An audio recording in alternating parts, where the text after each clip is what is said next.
Hello दोस्तों, नमस्कार भाई। स्वागत है आप सभी का आपके अपने यूट्यूब चैनल संघर्ष पाठशाला में। आज मैं आपको प्रेजेंट परफेक्ट टेंस के वाक्यों की पैसिव वॉइस बताने जा रहा हूँ। ठीक है कि अगर कोई वाक्य प्रेजेंट परफेक्ट टेंस में है तो उसको एक्टिव वॉइस से पैसिव वॉइस कैसे बनाएंगे। सबसे पहले आपको मैं वो बताने जा रहा हूँ कि प्रेजेंट परफेक्ट टेंस में एक्टिव वॉइस कोई सेंटेंस है, आप पहचानोगे कैसे।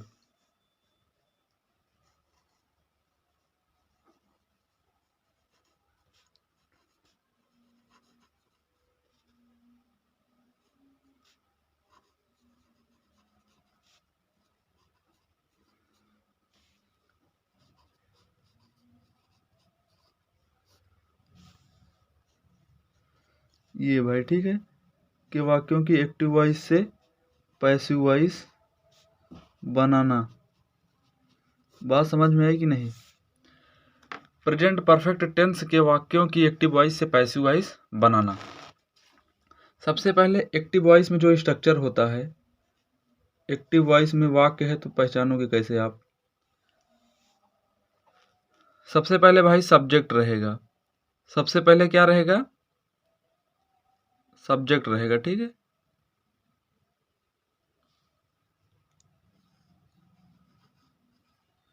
फिर रहेगा हैज या हैव, हैज या हैव प्लस वर्ब की थर्ड फॉर्म प्लस ऑब्जेक्ट। ये एक्टिव वॉइस में जब कोई वाक्य अफर्मेटिव, ये जो स्ट्रक्चर बता रहा हूँ ये अफर्मेटिव का है। ठीक है भाई, इंट्रोगेटिव वगैरह सब बताया जाएगा आपको। एक सेंटेंस प्रेजेंट परफेक्ट टेंस में है तो इस स्ट्रक्चर पे बना होगा भाई। ठीक है, इस स्ट्रक्चर पे बना होगा। सबसे पहले सब्जेक्ट होगा, फिर हैज या हैव, फिर वर्ब की थर्ड फॉर्म, फिर ऑब्जेक्ट। लेकिन जब हम लोग पैसिव वॉइस इसको बनाएंगे, जब इसको पैसिव वॉइस बनाएंगे तो आपको पता है कि एक्टिव वॉइस का जो ऑब्जेक्ट होता है पैसिव वॉइस के लिए वो सब्जेक्ट बन जाता है। तो यहाँ पे हम लोग लिखेंगे भाई सब्जेक्ट। ठीक है, प्लस यही वाला ऑब्जेक्ट यहाँ पे आया है और वो बन गया है सब्जेक्ट। ठीक है, अब उसके बाद हैज बीन या हैव बीन लगाएंगे। ठीक है भाई, हैज बीन या हैव बीन ये पैसिव वॉइस का स्ट्रक्चर है। प्लस वर्ब की third form plus by plus object. यहाँ पे दोस्त जो ऑब्जेक्ट आया है वो इसके एक्टिव वॉइस के सब्जेक्ट को ही बना दिया जाता है ऑब्जेक्ट। ठीक है, ये दोनों बातें आप लोग याद रखिएगा। ये जो सब्जेक्ट है यही बना है यहाँ पे ऑब्जेक्ट, और ये भी अफर्मेटिव का है। ये एक्टिव वॉइस है, ये पैसिव वॉइस है। बात समझ में आई दोस्त। सब्जेक्ट प्लस हैज है प्लस वर्ब की थर्ड फॉर्म प्लस ऑब्जेक्ट है, ये इस बनावट पे सेंटेंस है, इस स्ट्रक्चर पे, तो वो प्रेजेंट परफेक्ट होगा। ठीक है, वो प्रेजेंट परफेक्ट टेंस होगा। ठीक है भाई,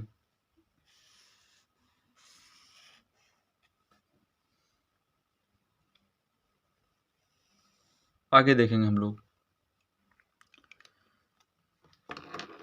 प्रेजेंट परफेक्ट टेंस के वाक्य का एक्टिव से पैसिव में बनाना। एक्टिव से पैसिव में बनाना। ठीक है, अगर कोई वाक्य एक्टिव में है तो उसको पैसिव में कैसे बनाएंगे, यहाँ पर लिख दूँ से नहीं, आप मान लो एक्टिव से पैसिव वॉइस बनाना। तो देखेंगे, अभी एग्जांपल मैं बता रहा हूँ। जैसे एक सेंटेंस लिख दिया हूँ भाई कि they have won the match, they have won the match, they have won the match। अगर मैं एक सेंटेंस ये लिख रहा हूँ कि they have won the match, तो सबसे पहले इस वाले सेंटेंस में हम लोग देखेंगे कि ऑब्जेक्ट क्या है। ऑब्जेक्ट है द मैच। ऑब्जेक्ट क्या है भाई? The match. तो इस द मैच को यहाँ सब्जेक्ट बनाएंगे। ये एक्टिव वॉइस का वाक्य है, ये एक्टिव वॉइस का वाक्य है। इसको पैसिव बनाने के लिए हम लोग क्या करेंगे, द मैच को यहाँ लिखेंगे, सब्जेक्ट बनाएंगे। तो the match, the match.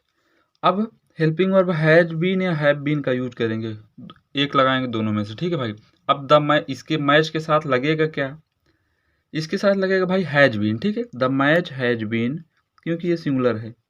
The match has been verb की थर्ड फॉर्म अब लगाएंगे। ये है, देखो ये है वर्ब ना,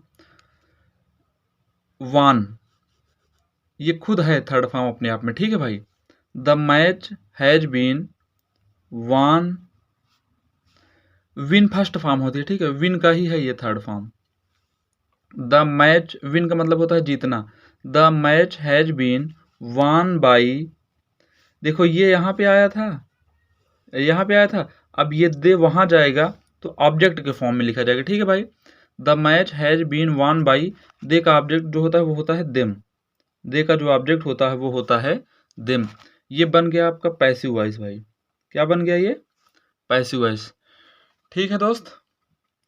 इस तरीके से होते हैं, बात समझ आ रही है। ये यहाँ भले सब्जेक्ट है लेकिन जब ऑब्जेक्ट के स्थान पर जाएगा तो ये देम हो जाएगा, ठीक है। और ये द मैच है तो ये वही रहेगा भाई, बात समझ में आ रही है।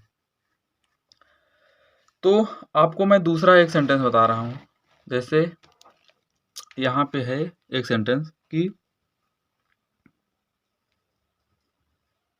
सी हैज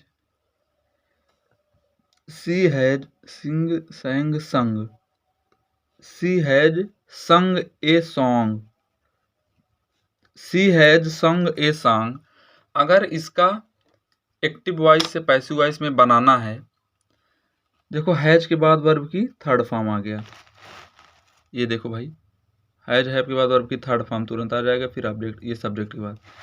तो ये जो वाक्य है ये एक्टिव वॉइस का वाक्य है, ठीक है। तो बनाएंगे सबसे पहले हम लोग इसको पैसिव में, तो ए सॉन्ग ऑब्जेक्ट है, तो यहाँ पे लिखेंगे ए सॉन्ग हैज बीन या हैव बीन हेल्पिंग वर्ब है, तो यहाँ पे जो हम यूज करेंगे वो यूज करेंगे हैज बीन, क्योंकि ये ए लगा है तो ये सिंगुलर है सब्जेक्ट, ठीक है भाई। A song has been, a song has been sung by, a song has been sung by. She का जब बनाएंगे ऑब्जेक्ट तो सी का ऑब्जेक्ट हर होता है भाई, क्या होता है ऑब्जेक्ट, अगर सी रहे तो उसका ऑब्जेक्ट सी के लिए हर लिखा जाता है, ठीक है भाई। इसी तरीके से आपको याद हो जाना चाहिए, चाहे सी का ऑब्जेक्ट बनने के बाद हर हो जाएगा या सी का ऑब्जेक्ट हर होता है, आपको पता होना चाहिए, आप किसी भी तरीके से, ठीक है। आपको मैं एकदम इजी तरीके में समझाने के लिए ही ऐसे बता रहा हूँ कि सी का ऑब्जेक्ट हर हो जाएगा, ठीक है। सी का जो ऑब्जेक्ट होगा वो क्या हो जाएगा भाई, हर। और ऊपर वाले सेंटेंस में दे का ऑब्जेक्ट क्या हो गया था, देम, ठीक है। तो इस तरीके से होते हैं, ठीक है। एक्टिव वॉइस से पैसिव वॉइस इस तरीके से बनाया जाता है। अभी आपको मैं थोड़ा और बता रहा हूँ भाई, देखेंगे। जैसे यहाँ पे अगर एक सेंटेंस है, we have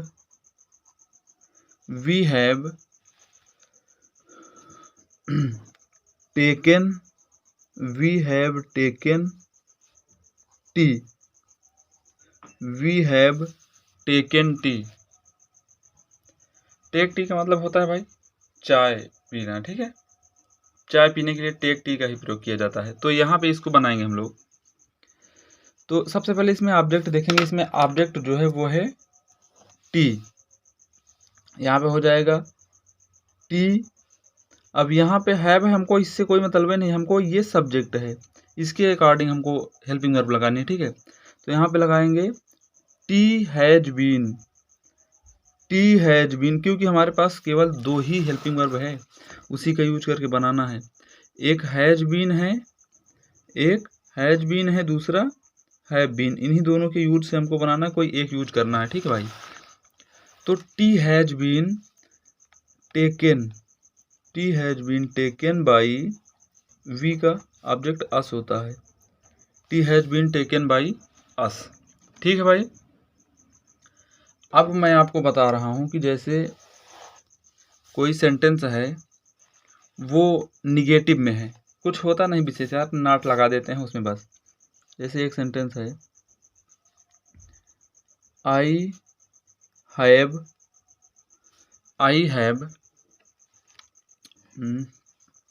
learned, I have learned A lesson I have learned A lesson, ये लर्न का थर्ड फॉर्म है, ठीक है भाई। सॉरी, आपको नॉट वाला बताना था, यहाँ पे मैं नॉट लगा दे रहा हूँ। आई हैव नॉट, नॉट वाला बताने के लिए बोला था ना भाई, ये निगेटिव का है, ठीक है। अफर्मेटिव हम लोग पढ़ लिए 3-4 वाक्य बहुत है। अब देखेंगे I have not learned A lesson, एक निगेटिव वाला भी देख लो।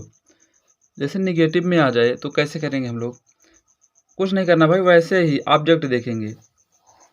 ए lesson, a lesson has been और हैव बीन में से हमको लगाना है, ये एक्टिव वॉइस है, इसका पैसिव वॉइस बना रहे हैं। ए लेसन हैज, अब नॉट इसी के, हैज और बीन के बीच में नॉट लगाएंगे भाई। A lesson has not been, third form यही है, लिख देंगे। लर्नड बाई, आई का जो ऑब्जेक्ट होता है वो मी होता है। आप ये याद रखना भाई, आपको मैं बहुत इजी तरीके से बता रहा हूँ। अगर नॉट वाला आ गया तो हैज बीन और हैव बीन, इन दोनों के बीच में नॉट को लगाएंगे, इन दोनों के बीच में नॉट को लगाएंगे, बस आपका सही हो जाएगा, गलती कहीं नहीं होगी। अगर मान लो प्रेजेंट परफेक्ट टेंस का ऐसा कोई वाक्य आ जा रहा है जिसमें निगेटिव हो या नॉट वाला हो, ये ठीक है भाई, ये नॉट वाला है, ठीक है। तो I have not learned A lesson ये था, तो इसकी पैसिव वॉइस ये बन गई। अब अगर कोई आ गया है निगेटिव वाला बनाने के लिए तो कुछ नहीं करना है, हैज बीन और हैव बीन के बीच में नॉट लगा देना, आपका सही हो जाएगा। बाकी सारा का सारा रूल वही है, देख लो पूरा ये, ठीक है भाई। उम्मीद करता हूँ कि मैं आपको समझ में आया होगा। अगर कोई डाउट है तो आप कमेंट में पूछ सकते हैं, कमेंट जरूर करिएगा, मैं रिप्लाई ज़रूर करूँगा आपको अगर कोई डाउट होगा तो। ठीक है भाई, वीडियो देखने के लिए बहुत बहुत धन्यवाद। मिलते हैं हम लोग नेक्स्ट वीडियो में।